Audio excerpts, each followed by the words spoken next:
Sonia was working late in her office when the receptionist called to inform her that a young woman was demanding to see her. First, Sonia thought it must be a client. But when the woman walked in, her hand resting protectively on her swollen belly, Sonia immediately felt a strange tension.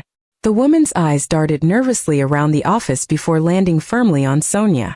She introduced herself as Aisha, and then dropped the bombshell. She was pregnant, and the father was Sonia's husband, Raza. The words pierced Sonia like knives. For a moment she sat frozen, unsure whether to scream, cry, or laugh at the absurdity.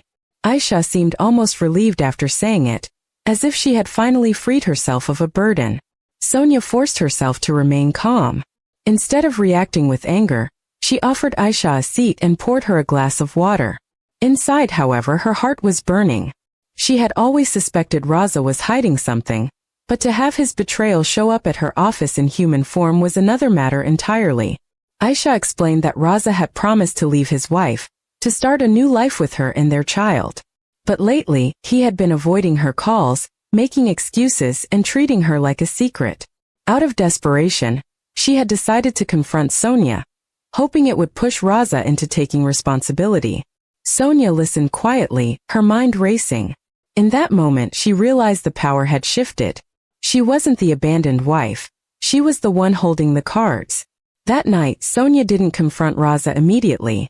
Instead, she played her role as usual, watching him closely, noticing the guilt in his eyes every time he looked away. He had no idea that Sonia already knew everything. She decided revenge would taste better if served cold, carefully planned, and executed in a way that would leave scars deeper than any argument could. The next day, Sonia began her quiet revenge. She withdrew money from their joint account, shifting funds into her personal one. She contacted her lawyer friend and discreetly prepared divorce papers, ensuring she would leave the marriage with everything she was legally entitled to. At the same time, she reached out to Aisha again, inviting her for coffee. Instead of treating her as an enemy, Sonia treated her like an ally. Aisha was surprised but relieved. The two women spoke at length, and Sonia discovered that Aisha was not the cunning homewrecker she had imagined, but rather a naive girl who had believed Raza's sweet lies. Together they pieced together Raza's pattern of deceit, the late nights, the business trips, the money unaccounted for. The betrayal no longer belonged to Sonia alone. It had spread its poison into both their lives. When Sonia finally confronted Raza, it wasn't with screaming or tears. She handed him the divorce papers at the dinner table with an icy calmness that shook him more than any shouting could have. "You'll be free soon," she said. "Free to marry the woman carrying your child. But you won't have the house, the business shares, or me standing by your side anymore."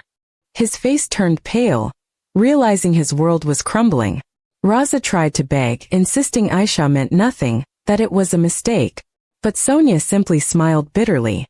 "She's not nothing. She's carrying your child. And I hope you're man enough to be the father you promised her you would be." Her words cut deeper than anger ever could. She had stripped away his power, leaving him exposed in his lies.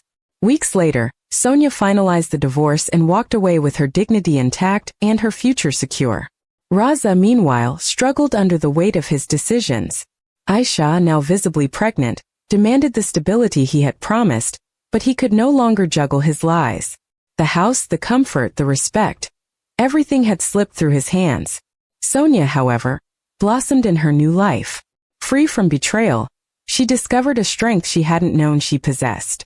She started her own business with the money she had secured, and slowly, she rebuilt herself from the ashes of her broken marriage. People admired her calm resilience, unaware of the storm she had endured.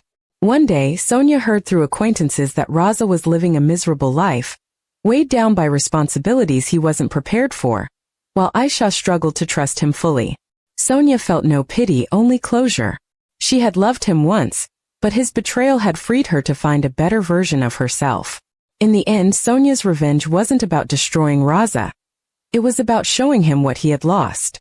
He had traded loyalty for lies, and now he had to live with the consequences.